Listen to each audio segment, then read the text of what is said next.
딱 멋있게 백으로 해가지고 다 커트를 넣는다고. 알지? 저기 좀 치시는 분들 바로 공격으로 끊어서 잡아먹을 수가 있겠지. 이길 수 있는 확률의 배팅을 해야지. 그러면서 자꾸 이런 기회들을 포착해서 움직여줘야 되는데. 와용 TV. 안녕하세요. 아유, 반갑습니다. 오늘 할 주제는 확률 대응법. 확률? 확률 대응법. 뭔지 모르겠지? 처음 들어보네. 나만 아는 거야. 있는 게 아니고 만든 거야? 내가 만들었어. 내가 어제 게임 레슨을 했었거든. 근데 게임 레슨 할 때마다 느끼는 게 어떤 공을 딱 치잖아. 치면 그 공에서 올 수 있는 확률이라는 게 있거든. 그렇지. 뭔 말인지 알지? 뭔 말인지는 알지. 근데 그거에 대해서 대응을 안 하더라고. 내가 어떤 기술을 쓰거나 아니면 상대가 어떤 특정적인 약간 좀 어려운 상황들, 그런 상황을 포착을 해서 자꾸 기회를 만드는. 그럼 내가 공을 칠 때 돌아오는 공까지 계산을 해? 칠 때마다? 그렇지. 그걸 얘기하는 거지. 진짜? 내가 칠 때뿐만 아니고 내 파트너가 옆에서 어떤 공을 쳤어도 그 공이 조금 날카롭게 들어가거나 아니면 그 확률에서 올 수 있는 공들이 있잖아. 날아올 수 있는 확률이 뭐 한 가지 아니면 두 가지밖에 없어. 그러면 나는 그 확률에 대해서만 준비를 하면 되는데 그 확률에 준비를 안 하고 너무 많은 범위를 준비를 하는 거지. 그 공은 거기서 딱 두 개만 올 건데 내가 그래. 5개를 준비하는 거야. 어디 올지 모르니까. 그렇지. 그렇게 되면 손해잖아. 그리고 그런 데서 찬스를 만들어낼 수도 없을 뿐더러 득점으로 연결도 어렵겠지. 그런 경우를 너무 많이 봐가지고 이번 시간에는 약간 그런 거 위주로 보는 눈을 좀 키워주고 싶었어. 레슨하면서 되게 막 그거 많이 얘기해 주거든. 근데 알고도 잘 안 되신다고. 여기까지 생각해 본 적이 없는 것 같아. 그지? 그러니까 단순하게 치고받고를 하는데 맞아. 단순하게. 보통 우리가 이제 게임하면서는 이거는 배드민턴은 나는 딱 그래요. 확률 게임이라고 생각해. 확률 게임. 어떻게 하면 상대한테는 공을 칠 수 있는 그 기술들을 제한시켜 놓는 거지. 이렇게 줄 수밖에 없게끔 준다는 그렇지. 거지? 그렇게 줄 수밖에 없게끔 주고 나는 거기서 많은 것을 칠 수 있게끔 만들었을 때 우리가 이걸 이기는 게임을 만들 수 있다고 생각하거든. 그런 포인트들을 찾아내야 돼. 공을 치면서. 근데 그런 포인트가 왔음에도 이제 준비를 안 하는 거지. 그런 경우를 너무 많이 봤기 때문에 이번 영상을 통해서 여러분들이 좀 공부가 되는 시간이 됐으면 좋겠어. 자, 이번 시간에 하는 내용이 확률 대응법인데 상대가 칠 수 있는 확률에 대해서 내가 대응을 하는 거야. 대응을 하는데 일단 가장 기본적인 것부터 설명을 해줄게. 여러분들 이번 시간 잘 보시면 아마 이 게임하는데 이 성과가 엄청 좋아지실 겁니다. 우리 특히 레슨자분들 매번 게임할 때마다 이야기를 하는 부분인데 복습을 좀 많이 했으면 좋겠어. 아시겠죠? 일단은 몇 가지 상황들을 내가 설명을 해줄게. 일단 첫 번째, 이 공이 네트 앞에 이렇게 붙이는 경우가 있잖아. 우리가 일반적으로 이렇게 헤어핀을 놓는 경우지. 이 헤어핀을 넣었을 때 공을 잘 놨어. 그러면 이제 내가 친 공에 대해서 상대가 어떤 공을 칠 수 있는 그런 확률이라는 게 있겠지. 그걸 얘기하는 거야. 만약에 헤어핀을 잘 놨다. 근데 이렇게 잘 넣은 거를 상대가 위에서 잡느냐 아래에서 잡느냐에 따라서 올 수 있는 공의 확률이 달라지겠지. 만약 상대가 위에서 잡았으면 뭘 할 수 있을까? 푸시. 푸시도 할 수 있고 놀 수도 있고 여기서는 팽일 수도 있고 다양한 기술이 돼. 근데 내가 만약에 공을 잘 놨다면 잘 붙여서 상대가 아래에서 잡았다면 어떤 확률이 있겠어? 상대가 칠 수 있는 확률을 생각해봐. 언더로 올리거나 크로스의 핀? 헤어핀? 그 세 개밖에 없지. 뭐 할 수 있는 게 없잖아. 내가 헤어핀을 잘 놓을수록 상대가 할 수 있는 건 언더, 헤어핀, 크로스 헤어핀. 뭐 기껏 해봐야 이 중간 볼. 그러면 나는 이 공을 쳤을 때 어떤 준비를 해야 되냐가 이제 대응법이거든. 그러면 내가 잘 놨고 상대가 아래로 들어온다. 그러면 내가 해야 되는 거는 이 공을 지켜주는 거거든. 지켜주는 거. 공이 잘 떨어졌다면 나는 뭘 한다? 지켜준다. 지킨다. 근데 이거 되게 간단한 거잖아. 그지? 근데 헤어핀 잘 놓고 어떻게 할 것 같아? 뒤로 빠지나? 그런 경우도 있고 압박을 안 하는 거지. 이거에 대한 대응을 안 하는 거야. 헤어핀을 잘 해놓고 준비를 했다가 공이 다시 상대가 놓으면 이걸 다시 올린다는 얘기지. 그러면 이렇게 올리면은 어떻게 되겠어? 공격이 오겠지? 당하겠지. 다시 공격을 당하겠지. 근데 내가 만약 이 올 수 있는 확률에 대해서 준비를 잘 한다고 하면 상대가 다시 놓는 거에 대해서 어떻게 들어갈 수가 있어? 공격적으로 대응을 할 수가 있겠지. 근데 여기서 포인트는 공격적인 거야. 공격적인 거. 공격적 대응. 게임은 상대 바닥에 빨리 공을 떨어뜨려야지 끝나지, 게임이. 그리고 이렇게 공을 띄웠다는 거는 상대가 칠 수 있는 공들이 되게 다양하잖아. 근데 내가 공을 위에서 잡아서 치면 어때? 상대가 칠 수 있는 기술들이 제한이 되지. 올리거나 빼거나 아래에서 드라이브를 치거나. 그렇게 해서 우리는 이기는 게임을 계속 만들어 가야 된단 말이야. 그런데 그런 준비가 안 되면 혹은 그런 대응을 못하면 우리는 계속 공을 줄 수밖에 없고 결국에는 이기는 게임보다는 지는 쪽으로 가는 경우가 되게 많거든. 이게 한 가지 예를 든 거야. 근데 이따가 포인트가 여러 개가 많이 나올 거야. 그러니까 영상 끝까지 봐야 돼. 그러면 지금 헤어핀을 얘기했는데 만약에 파트너가 이 드롭샷이라든지 뒤에서 커트를 놨어. 드롭샷이랑 커트 이렇게 떨어지지. 그러니까 나는 이제 앞에 있는 상황이잖아. 그러면 이런 상황에서는 또 어떻게 해야 돼? 이게 날아올 수 있는 확률에 대해서 준비를 하면 되잖아.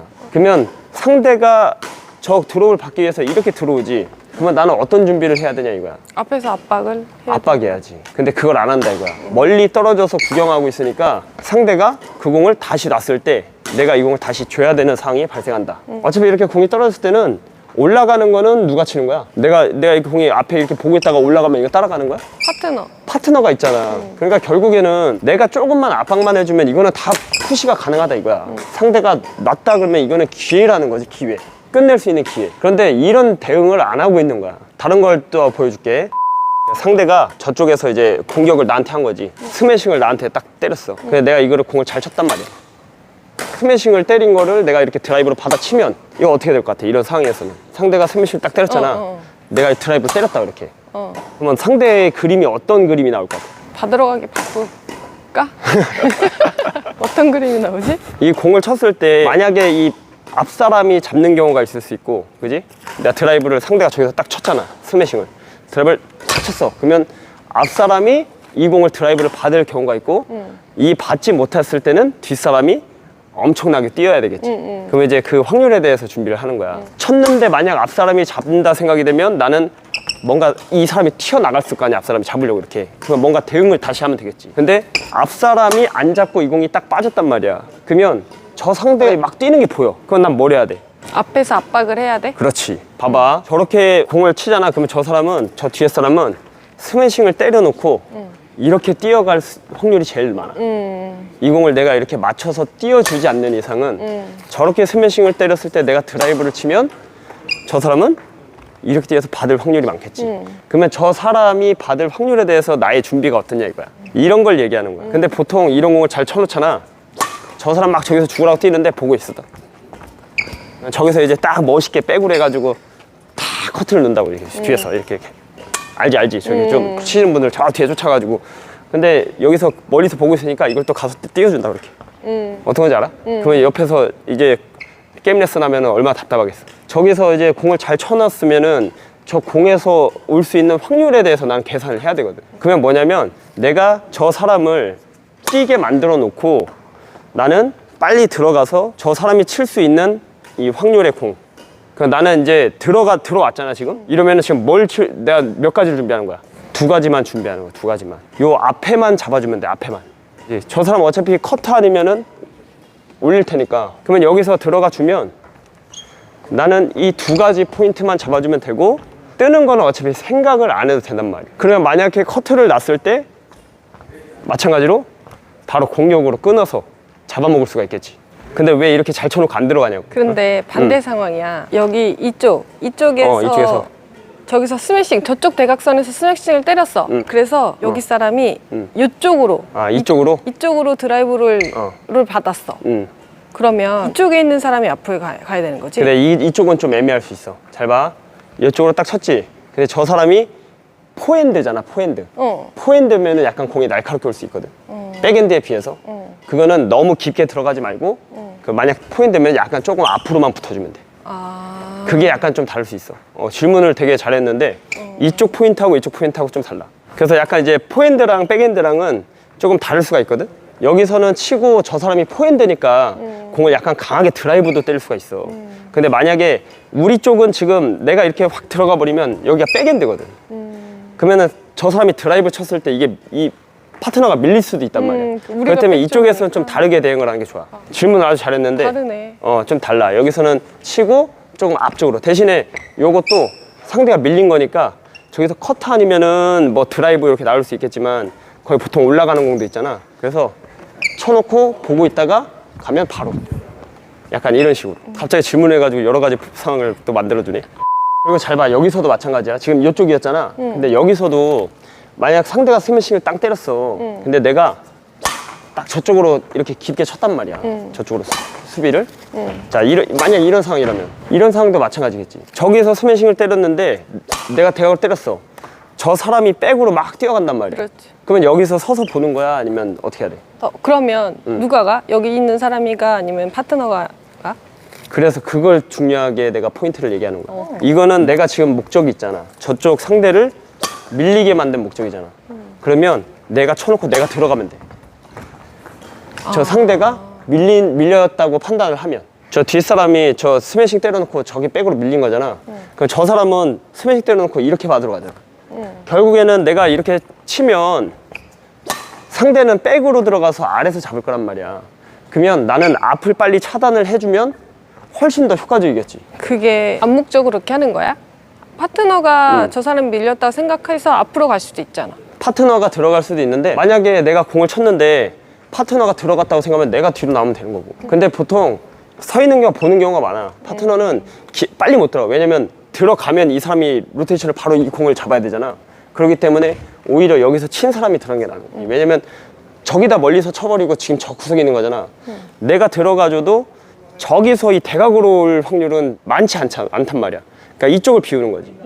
자, 이쪽에서 준비를 더 해야 되니까 어떤 이해가 되나? 그래서 여기서 친 사람이 타이밍을 잡고 들어가 주는 거지. 그러면 자, 뭐야, 저기서 칠 수 있는 상대의 확률, 커트, 언더, 기껏 해봐야 드라이브인데, 드라이브는 백이기 때문에 약하게 이렇게 빠질 수 있단 말이야. 그러면 빠지면 뒤에서 잡던 앞에 잡던 커버를 하면 되고, 만약에 커트가 딱 들어오면 바로 내가 차단을 해버리면 되겠지. 그러면 나는 벌써 이 공을 잘 쳐놓고 올 수 있는 확률에 대한 대비를 해버린 거지. 근데 이 대비가 안 되면 쳐놓고 앞에서 끊어먹을 수 있는 기회를 놓치는 거지. 공격 찬스를 주는 꼴이 될 수도 있으니까. 그렇지. 내가 이렇게 쳐서 우리한테 기회가 온 건데, 오히려 가만히 있으면서 상대가 커트를 놓으면 또다시 우리는 상대한테 또 공격 기회를 줄 수밖에 없으니까. 그런 플레이를 하면 안 된다는 거야. 여기서 잘 쳤으면 자꾸 이길 수 있는 확률의 그런 배팅을 해야지, 계속. 또 한 가지 또 보여줄게. 어떤 거냐면, 파트너야. 나는 여기 있어. 파트너가 수비를 드라이브를 딱 친다. 탁 쳤어. 그러니까 상대가 공을 저를 어떻게 잡냐면, 여기서 약간 아래서 잡았어. 아래서. 그러니까 여기 파트너가 여기서 드라이브를, 스매싱을 딱 때렸는데 드라이브 걸잖아. 수비 드라이브 걸거든. 그러면 저 상대가 어떻게 공을 잡았냐, 그거에 따라서 여기 옆에 있는 나의 포인트가 달라져. 지금 파트너가 드라이브를 친 상황이지. 드라이브 걸었어. 그러면 상대가 만약 아래에서 커트를 잡는 상황이잖아. 그러면 나는 어떻게 준비해야 될 것 같아? 앞에 붙어야 이거는 해야 돼. 앞에 확 붙는 게 아니라 전진이야, 전진. 파트너가 드라이브 걸었어. 상대가 살짝 커트를 아래에서 잡았다. 그러면 저기서는 올라와도 공이 쫓아갈 수가 있잖아, 올라가는 건. 근데 만약 커트를 이렇게 빼버리면 내가 이걸 빨리 들어가면서 쳐줘야 되거든, 이런 느낌으로. 근데 파트너가 드라이브를 잘 걸어서 상대가 분명 조금 아래에서 잡았는데도 내가 여기서 멀리 떨어져 있는 거야. 그러니까 상대가 커트를 돌리면 내가 이걸 다시 이렇게 올린다는 거지. 그런 느낌보다는, 만약 파트너가 친 공이 저렇게 드라이브성으로 낮게 좀 빠져 들어갔고 상대가 아래 잡았다면 나는 요 기회를 놓치지 말고 좀 붙어야 돼. 자, 여기서 대응을 하는 게 아니라 여기서 대응. 공이 만약에 커트가 날라오면 바로 이런 식으로, 아니면 바로 자르고 들어가는 거지. 이것도 되게 중요하거든. 그러면 지금 뭐냐면, 저 상대가 약간 하단을 잡았다는 거는 공격이 크게 안 들어온다는 얘기야. 만약 이렇게 떠 있다면은 내가 다시 수비 대응을 해서 받아야 되는 게 맞지만, 공을 낮게 깔아서 상대가 아래서 잡았다는 거는 상대가 커트를 분명 이용해서 공격을 연결을 시도할 거란 말이야. 그런 상황이라면 조금 붙어서 드라이브 대응하고 커트 대응을 해주면 수비에서 공격 기회를 바로 얻어갈 수가 있거든. 근데 그런 대응을 안 하고 멀리서 구경하다가 커트 오면 이 못 받는 경우도 있어. 떨어지면 또 올리는 경우가 대다수다. 그래서 이런 것들도 상대가 이 공격 확률이 없으니까, 확률적으로 상대가 공격 확률이 없는 거잖아. 그러면 내가 그거에 맞는 대응을 해줘야 된다는 거지. 좀 붙는다든지 들어간다든지. 우리는 그러면서 자꾸 이런 기회들을 포착해서 움직여줘야 되는데, 너무 이제 공만 쳐다보고 있다는 거지. 그래서 오늘 하고 싶은 얘기가, 이게 정말 중요한 포인트야. 이게 게임할 때는 이런 포인트를 이용해서 자꾸 공격 기회를 놓치면 안 돼. 근데 게임하면은 크게 참 안 된다. 이게 배드민턴도 생각보다 머리를 많이 써야 되는 것 같아. 다음 상황까지 생각을 해야 되고. 맞아. 이거는 진짜 그냥 하는 게 아니라 쳐놓고 자꾸 생각을 해야 돼. 그리고 그 상대의 포인트들 있잖아. 상대가 위에서 잡는 게 아니라 아래에서 잡는 포인트들, 그런 거를 자꾸 포착해서 그걸 기회로 만들어야 돼. 근데 그 기회들을 자꾸 놓치면서 게임을 한단 말이야. 특히, 이것도 자기도 모르게 그냥 서 있는 경우가 많잖아. 그럼 좀 파트너나 이렇게 좀 그때그때 얘기를 해주면 자꾸 인지를 하면 좋을 것 같아. 약간 이렇게 잘 밀었을 때 네가 들어가. 내가 좀 이렇게 아니면 게임 중에 치고 붙어 아니면 들어가. 그렇게 소통 짧게 하면서 할 수도 있거든. 그렇게 소통하면서 게임을 하면 조금 더 좋을 수 있지. 그게 만약에 그렇게 계속 얘기하다 보면 또 파트너십도 훨씬 더 좋아지고 나중엔 얘기 안 해도 자연스럽게 그렇게 될 거야. 오늘 요거 레슨 한번 그 내용을 봤잖아. 좀 어땠어? 어떠냐고? 머리를 많이 써야 될 것 같아. 왜 카메라만 켜지면 그래? 왜 카메라만 켜지면 말을 못해? 이게 기술만 잘한다고 될 게 아니네, 배드민턴이. 머리도 많이 써야 되네. 다음 올 공도 생각을 해야 되고, 내가 원하는 공을 받기 위해서도 그렇게 줘야 되고. 그렇지. 그러니까 이게 진짜 머리 많이 써야 되고, 그리고 그런 포인트들을 잘 이제 알아야 되고. 아까 여보가 카메라 꺼졌을 때는 얘기 잘했잖아. 이게 또 경험이네. 이러면서. 경험인 것 같아. 그러니까 항상 이렇게 머뭇머뭇 있다가, 저쪽 상대방이 이제 밀린 것 같아서 내가 앞에 갔는데, 내가 원하는 위치에 푸시 때리기 좋은 위치에 공이 왔어. 그래서 공을 때렸어. 그 한 점을 먹었어. 그렇지. 그럼 나는 이 경험치가 생긴 거잖아. 근데 사람들 게임하다 보면 패턴이 좀 비슷하잖아. 그러면 같은 이런 패턴으로 올 확률이 높잖아. 그렇지. 그지? 그럼 또, 이 사람 또 밀렸어. 그럼 난 또 거기 앞에 가서 그래. 기다리고 있는 거야. 그게 설령 못 때린다 해도 거기서 그냥 놔주면 된단 말이야. 그러니까 이게 경험이 있어야 될 것 같아. 그래. 그러니까 이 배드민턴은 그런 경험을 많이 써야 돼. 물론 상대마다 다르겠지만 그런 포인트들은 있단 말이야. 이건 거의 공식이야, 공식. 그거를 사람들이 잘 모르니까 어차피 저기서 밀면 뭐 뻔하잖아. 밀려서 저기서 뭐 할 거야. 그러면 그거에 맞게 대응을 하라는 이거지. 이거 말 잘했네, 경험. 이런 경험들을 좀 많이 쌓을 수 있게 여러분들 생각하면서 한번 연습해 보세요. 그렇지. 파트너한테 서로 조언도 해주고 지적이 아니고 조언. 그래. 그지? 그럼 좋을 것 같아. 그래. 근데 듣는 사람은 다 지적처럼 들려. 그치. 거기에 기분 상하면 안 되지. 내가 성장해 간다고 생각해야지. 그렇지. 오늘 이만 마치도록 하겠습니다. 감사합니다.